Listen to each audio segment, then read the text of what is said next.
Hello बच्चों।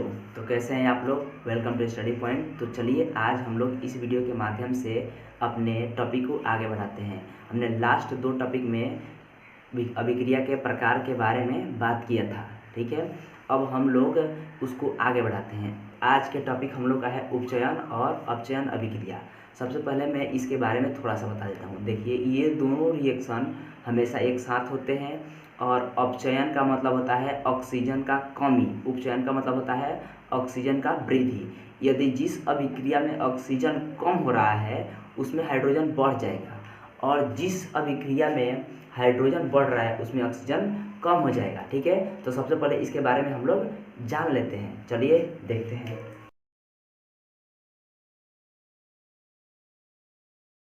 हमने क्या देखा कि उपचयन और अपचयन हमेशा एक साथ होते हैं, इसीलिए इन दोनों अभिक्रिया को रेडक्स अभिक्रिया भी कहते हैं। क्यों कहते हैं? देखिए, इसका इंग्लिश के नाम से रेडक्स कहते हैं। जैसे उपचयन का ऑक्सीडेशन होता है, अपचयन का रिडक्शन होता है। ऑक्सीडेशन का ऑक्स और उपचयन का रेड दोनों मिलाकर रेडक्स हो गया है। रेडक्स मतलब लाल बैल, वैसे नहीं है। ये रेडक्स रिएक्शन आपको हमेशा याद रखना है कि दोनों एक साथ होते हैं। क्यों होते हैं? क्योंकि एक में अगर कुछ घट रहा है ना तो दूसरा कुछ ज़रूर बढ़ता है। ये इसलिए क्योंकि हमने संरक्षण सिद्धांत में पढ़ा था कि अगर कोई सामान 1 kg है वो हमेशा 1 ही kg रहे। एक मात्रा का वजन बढ़ रहा है तो दूसरी मात्रा का वजन घट रहा है, क्योंकि उनका आयतन बराबर है। इसलिए इसमें भी होता है कि ऑक्सीजन यदि एक में बढ़ रहा है तो दूसरे में जरूर घटता होगा। चलिए एग्जाम्पल के साथ समझते हैं। जैसे यहाँ पे कैल्शियम है और कैल्शियम इधर केवल है, इधर कैल्शियम ऑक्साइड हो गया है, मतलब कैल्शियम में ऑक्सीजन मिल गया है। कैल्शियम में जब ऑक्सीजन मिल गया तो ऑक्सीजन का वृद्धि हो गया, इसलिए इसको हम लोग उपचयन कहेंगे। और जो अब उपचयन अभिक्रिया करता है ना उसमें अभिकारक जो होता है वो उपचयित होता है। मतलब इसमें अभिकारक कौन है? इसमें अभिकारक कौन है? ये हमारा कैल्शियम है, और कैल्शियम अभिकारक है ना तो ये उपचयित होगा, ठीक है। अब ये हमारा उपचयित हो गया। इसमें ऑक्सीजन कम था, ये इससे ऑक्सीजन लिया है, तो जो ऑक्सीजन देता है ना उसको ऑक्सीकारक कहते हैं, और जो ऑक्सीजन लेता है ना उसको अकारक कहते हैं। तो ये ऑक्सीजन लिया है तो इसको हम लोग अकारक भी कहेंगे।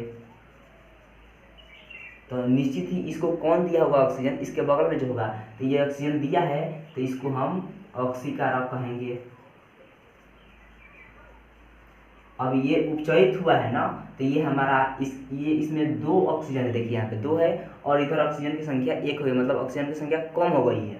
तो ये हमारा ऑक्सीजन की संख्या, यदि ऑक्सीजन में कमी होती है तो उसको हम अपचयन कहते हैं। तो इसको हम अपचयन लिख सकते हैं।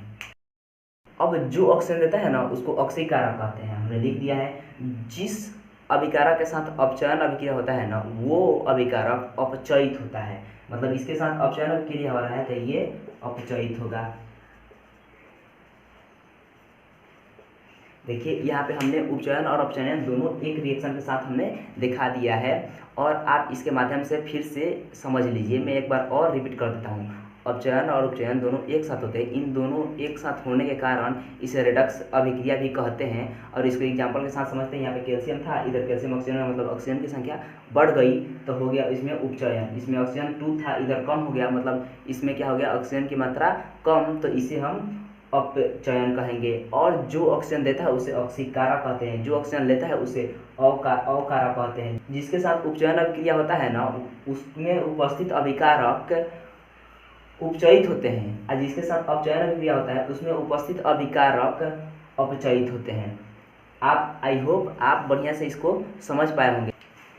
चलिए उदासीनीकरण अभिक्रिया, ये अभिक्रिया मतलब देखिए आप इसके बाद वाले जो चैप्टर पढ़ेंगे केमिस्ट्री का ना उसमें उदासीनीकरण अभिक्रिया के बारे में दिया गया है। लेकिन हम लोग प्रकार पढ़ रहे हैं तो इसको भी पढ़ ही लेते हैं। देखिए अम्ल और क्षार जब दोनों आपस में मिलते हैं ना तो ये उदासीन बनकर नमक का निर्माण करते हैं और साथ में जल देते हैं। इसी को हम उदासीनीकरण अभिक्रिया कहते हैं। चलिए इसको भी उदाहरण के साथ समझते हैं।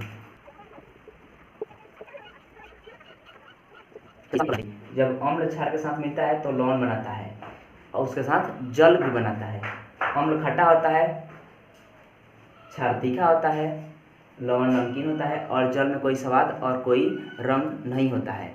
अब ये हो गया हमारा उदासीनीकरण अभिक्रिया का एक फार्मूला। चलिए उदाहरण इसके साथ देख लेते हैं। चलिए, ये हमारा HCl हाइड्रोक्लोरिक अम्ल है और NaOH सोडियम हाइड्रोक्साइड है। अब ये जो दोनों आपस में मिलते हैं ना तो नमक और जल का निर्माण करते हैं। चलिए, हम लोग अम्ल और क्षार की पहचान कैसे करेंगे, इसकी जानकारी के लिए आपको मैं थोड़ा सा समझा दे रहा हूँ। जिसमें पहले प्लस होता है और दूसरा माइनस, उसको हम आयनिक यौगिक के नाम से जानते हैं। ठीक है, इसमें भी पहले प्लस होगा, इसमें माइनस होगा। देखिए यहाँ पे जो H है ना हमारा, ये प्लस का काम कर रहा है, यहाँ पे H जो है वो माइनस का काम कर रहा है। तो जिस यौगिक में ना H माइनस होगा उसे हम क्षार कहेंगे और जिस यौगिक में H प्लस होगा ना उसे हम अम्ल कहेंगे। इस प्रकार हम लोग उदासीनीकरण अभिक्रिया के बारे में भी जान लिए और हमारा चैप्टर के लास्ट ही कुछ टॉपिक बचे हुए हैं। तो आप लोग किताब का क्वेश्चन और आंसर बनाते रहिए, नोट पढ़ते रहिए और आई थिंक कल हमारा चैप्टर ख़त्म हो जाएगा। तब तक के लिए आप जाइए, किताब पढ़िए और अच्छे से रिवाइज करिए। Good bye.